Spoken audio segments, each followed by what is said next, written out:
Le DaFresh Morning, c'est 104.5 tonnes de bonne humeur. Tous les matins sur Urban FM.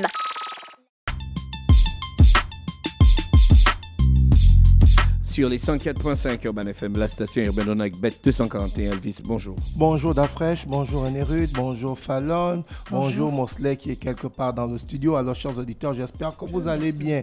Évidemment, chers auditeurs, on va aller du côté du programme de parrainage de Bet 241. Vous avez la possibilité d'arrondir votre fin du mois sur le site www.bettoafrica.ga via son programme de parrainage. Alors, comment ça marche? Il vous suffit d'aller vous inscrire sur la plateforme www.bettoafrica.ga et ensuite, évidemment, vous allez aller à la rubrique parrainage, vous allez suivre les instructions, vous allez partager votre lien de parrainage à vos amis, à vos parents, à vos connaissances, à vos amis du lycée, même à vos amis d'enfance. Et derrière, plus ils joueront et plus derrière vous, Bet241 se fera le plaisir de vous offrir quelque chose chaque fin du mois. On va aller du côté du sport, on va parler de l'actualité qui fait couler beaucoup d'encre et de salive. En fait, pour la petite histoire, le match, c'est une compétition qui est la première édition du challenge des forces de défense et de sécurité dédiée au président de la transition. Donc, voici le nom de la compétition, en fait. Donc, le nom de la compétition, c'est le challenge des forces de défense et de sécurité. Évidemment, pour cette première édition, on a eu le remake de ce qui s'est passé du côté de Nzarayon. Est-ce que tu comprends un peu? Du côté de Nzarayon, on avait déjà la police qui était opposée à la GR. Tu te souviens que, évidemment, le gars de la GR du Carrefour GP était allé faire l'encham, comme on dit au quartier, du côté du commissariat de Nzarayon. Et ça, c'était au foot? C'était pas au foot. Mais on a l'impression que c'est ce qui continue parce que dans ce match, c'était les policiers qui étaient opposés à la GR. Et derrière l'article qui a été publié par Gabon All Sport nous dit ceci. Ils nous font savoir que, en fait, l'arbitre qui explique que c'est le corner de la police qui a mené l'égalisation. Mais bien avant, pour que je ne puisse pas lire parce que c'est trop long, il y a un joueur de la GR qui s'est fait mal. Est-ce que tu comprends? Ensuite, celui-ci est sorti. Il n'a pas été remplacé. Est-ce que c'est l'arbitre qui procède au remplacement? Non. C'est l'équipe qui fait sortir le joueur qui doit procéder au remplacement. Ensuite, il y a un deuxième joueur. L'arbitre ne peut pas accepter qu'un joueur sorte sans qu'un autre ne rentre. Non, ça dépend du cas de figure. Si ce dont souffre le joueur est grave, tu comprends qu'au lieu de perturber le match, qu'est-ce que l'arbitre demande? L'arbitre demande soit qu'on le fasse sortir ou bien qu'on l'amène sur le côté pour le soigner. Mais c'est généralement pour les gardiens que la rencontre est interrompue. Est-ce que tu comprends? Parce que le gardien ne fait pas partie des joueurs de champ. Est-ce que tu vois? Donc, du coup, ce joueur de la GR est sorti dans un premier temps. Ensuite, il y a un deuxième joueur de la GR dans les mêmes conditions qui est sorti. Donc, du coup, l'équipe de la GR s'est retrouvée en infériorité numérique.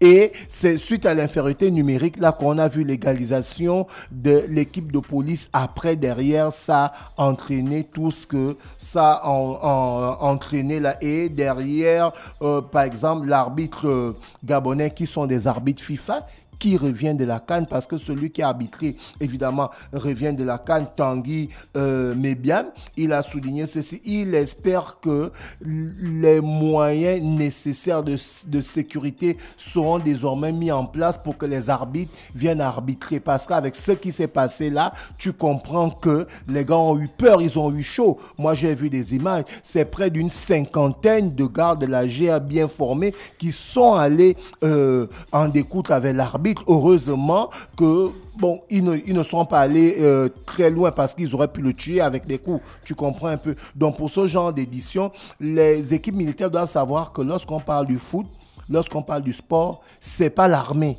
C'est du sport. C'est vrai. Est-ce qu'il y a que les militaires qui se battent sur les terrains de foot?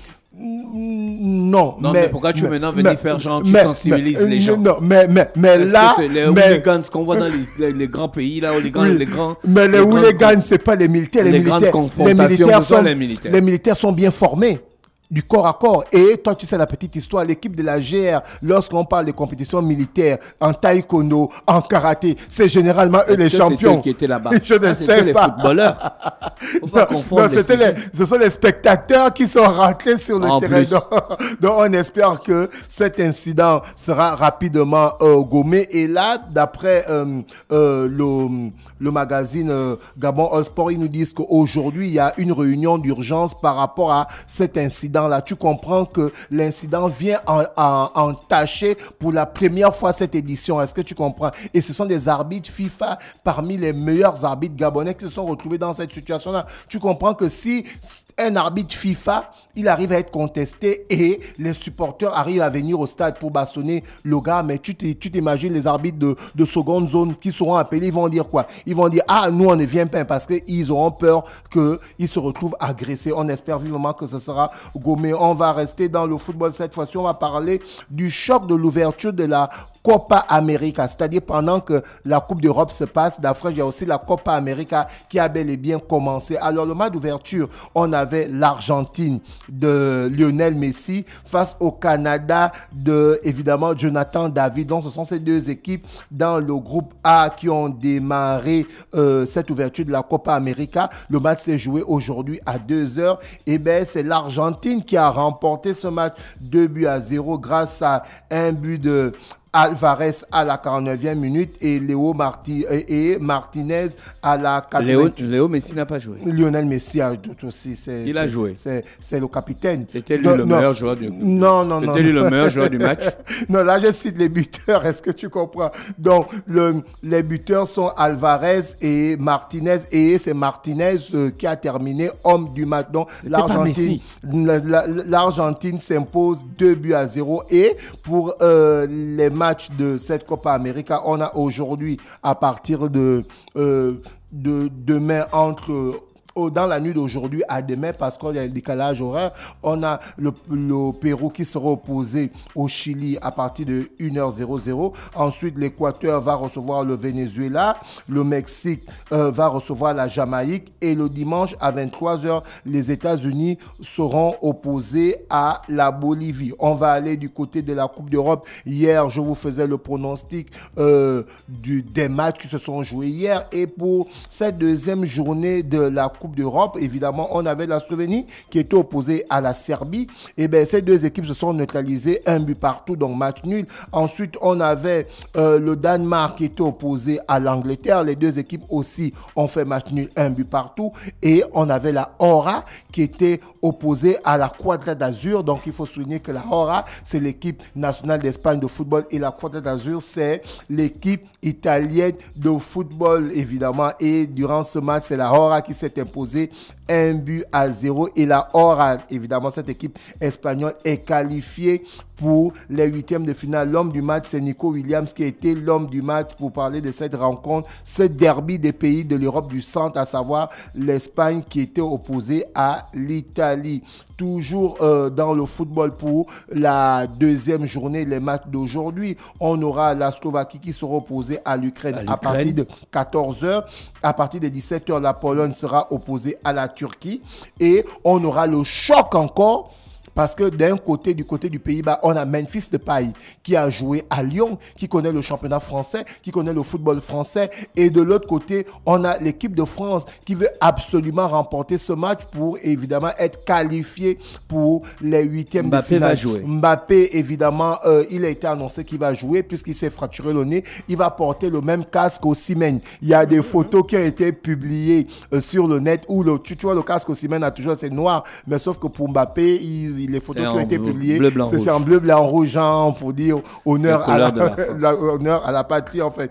On continue toujours dans le sport. Cette fois-ci, on va du côté du basketball. On va parler des playoffs qui vont se jouer du côté du terrain de la NABA, c'est-à-dire Nzanyon Basketball, à partir de ce samedi. Alors, le samedi 22 juin, à partir de 13h, on a Don Bosco qui sera opposé à GSBCG. On parle évidemment des petites catégories, des minimes. Et toujours le samedi, on a Don Bosco qui sera opposé à Engon Soldier. Et là, pour le dimanche, Don Bosco face Engon Soldier. Et la deuxième rencontre du samedi, on a Don Bosco qui sera opposé à Ovendo. Donc voici un peu les playoffs des catégories minimes pour parler du championnat de l'Estuaire de basketball. Et chez les grands, on quitte chez les minimes pour aller chez les corpos parce que les anciens basketteurs qui ont eu évidemment à jouer en première division, en deuxième division, aujourd'hui il y a un championnat corpo qui se joue qui s'appelle Basketball Corpo Challenge 2024 qui est organisé par l'association Relais. On aura les demi-finales qui vont se passer du côté du gymnase du Prytanée militaire où l'équipe de la SCG sera opposée à l'équipe de Global à partir de 9h00 et l'équipe de RTL sera opposée à l'équipe de la DGDI à partir de 11h. Donc voici le tableau des demi-finales de cette Basketball Corporal Challenge. On espère que ça va très bien se passer. Et si le programme ne change pas, ce dimanche, nous aurons le 10 km le plus rapide du continent. Évidemment, ça va se passer du côté de Port-Gentil ce dimanche 23. On espère qu'il y a eu une grande mobilisation et que derrière, ça va très bien se passer. Les inscriptions se passaient du côté du jardin Émile Otando du lundi au samedi de 8h à 9h et du côté du fort de la foire municipale. Je ne pense pas qu'il y a encore des inscriptions qui se font parce que là, c'est sûr que le comité d'organisation a déjà tout peaufiné pour que cette course puisse très bien se passer. On espère que derrière, il y aura les structures adéquates pour pouvoir évidemment accompagner ces athlètes-là qui vont participer à ces 10 km de Port-Gentil. On revient chez le sponsor, chers auditeurs. Vous avez la possibilité d'arrondir votre fin du mois. Alors, donc, la société Bet241 vous permet à travers ces deux sites, le site www.bet2africa.ga ou le site www.bet241 de miser en ligne. Et pour ceux qui ne veulent pas miser en ligne, vous avez la possibilité d'aller dans les salles Bet241 ou chez les vendeurs agréés. Mais vous avez aussi encore la possibilité de devenir riche grâce à ce programme de parrainage qui vous permet d'arrondir votre fin du mois. Alors, comment ça se passe? Il vous suffit d'aller vous inscrire sur le site www.bet2africa.ga. Vous partez à la rubrique parrainage, vous suivez les instructions, vous partagez votre lien de parrainage à vos amis et vous commencez à gagner de l'argent et c'est amené par la société Bet241. Merci Elvis avec nous ce matin sur les 104.5 Urban FM, la station urbaine dans le Da Fresh Morning, le réveil matinal, le plus de la capitale, sur la radio, la plus de la capitale, on est Bet251 pour le sport. Le Da Fresh Morning, c'est 104.5 tonnes de bonne humeur. Tous les matins sur Urban FM.